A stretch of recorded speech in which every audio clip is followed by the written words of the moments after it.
Zohar, Parashat Shemini, Yom HaShishi, from Yitro, de la Parashat de Yitro. Donc, Bekuda, Lemeh, Vedachir, Yom HaShabbat. C'est une mitzvah de se rappeler de Yom HaShabbat, qui est demandé à ta mère, comme tu dis, Zachor et Yom HaShabbat, les Kadesho. Rappelle-toi du Shabbat pour le sanctifier. Razad de Shabbat, Aukmuha, Bechol Enun, Dourte, Yom Adenaechta, Lealma, Ivu Klala, Doraita. Et le secret de Shabbat, nous l'avons expliqué dans plusieurs endroits. C'est un moment de menoucha, de repos pour tout le monde. Et pas toutes les personnes dans le monde, c'est le monde entier. C'est-à-dire toute la matérialité du monde a un repos le jour du Shabbat. Et klal la Torah. Et c'est aussi un klal. C'est-à-dire c'est une base, si on veut, très importante de toute la Torah. Et celui qui est Shomer Shabbat, donc il respecte Shabbat, c'est comme s'il respecte toute la Torah. C'est-à-dire, s'il garde aussi le Shabbat, Shamar veut dire aussi garder, c'est-à-dire s'il garde le Shabbat, il garde toute la Torah. Et pourquoi? Parce qu'il y a une relation avec le Shabbat et la Torah.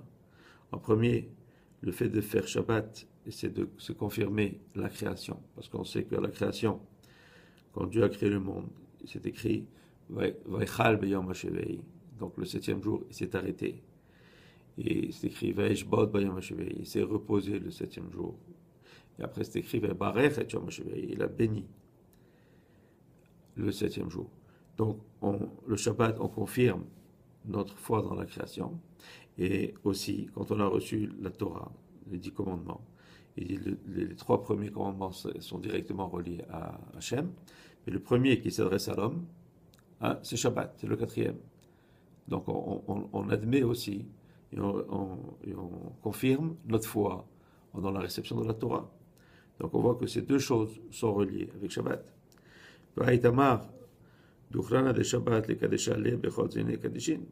Et nous avons appris aussi que se rappeler de Shabbat pour le sanctifier, on le fait de plusieurs façons.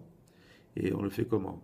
D'abord, on sanctifie tout ce qui est matériel. C'est-à-dire, Yom HaShabbat, on ne travaille pas, on ne crée pas, tout ce qui est matériel est élevé. C'est-à-dire, on s'habille avec des habits de Shabbat, on mange des mets spéciaux pour Shabbat, on se comporte d'une manière différemment physiquement. On va à la synagogue, on fait des choses qu'on ne fait pas pendant la semaine, et on se repose aussi physiquement, mais aussi spirituellement. Le Shabbat, le monde est élevé du côté spirituel. C'est-à-dire on ne le sait pas à moins de participer. Mais toute la nature s'élève d'un point de vue spirituel. Et le fait de faire Shabbat, on s'inclut dans cette élévation-là, spirituelle de Shabbat. On rentre à l'intérieur et là on le ressent. Et pour le ressentir, il faut d'abord passer par l'élévation de la matérialité, c'est-à-dire de se détacher de tout ce qui est matériel. Et là, on s'élève spirituellement avec les prières, avec l'étude, etc. Et là, on arrive à cette élévation complète qui est le Shabbat, qui inclut le matériel et le spirituel.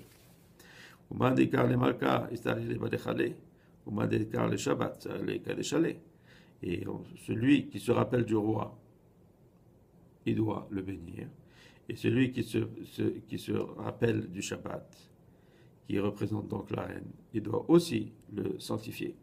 Maintenant, qu'est-ce que ça veut dire celui qui se rappelle du roi? C'est-à-dire que tout le temps, il faut qu'on se rappelle qu'il y a un roi sur la terre, qu'il y a un créateur. Et à chaque fois qu'on se rappelle de lui, à chaque fois qu'on doit, eh bien, on bénit. On ne le bénit pas à lui parce qu'on dit béni es-tu, pas béni sois-tu, qui est une mauvaise traduction. Donc béni es-tu, donc on réalise qu'il est béni. Et on mange quelque chose, on fait quelque chose, on fait une mitzvah, on répète à chaque fois, on confirme ça. Donc il faut se le rappeler tout le temps, que ce soit tout le temps présent dans notre mémoire. Et la même chose Shabbat. Shabbat qui représente la reine, qui représente la Séphira Malchut, doit aussi être sanctifié. Vaïtamar, comme c'est écrit, comme nous avons dit, Zachor, Litroura, Ihu, Shamor, Ihu, Lenuva. Il dit la première fois que nous avons reçu l'étape de la loi, c'est écrit Zachor et Yom HaShabbat. Et la deuxième fois, c'est écrit Shamor et Yom HaShabbat. Donc Zachor, rappelle-toi, et Shamor, garde le Shabbat. Il dit Zachor, ça représente le Zachar, le masculin, et Shamor, c'est l'Anekeva, c'est le féminin. Veda, Bela, Peruda, et ces deux-là sont toujours ensemble, il n'y a pas de séparation.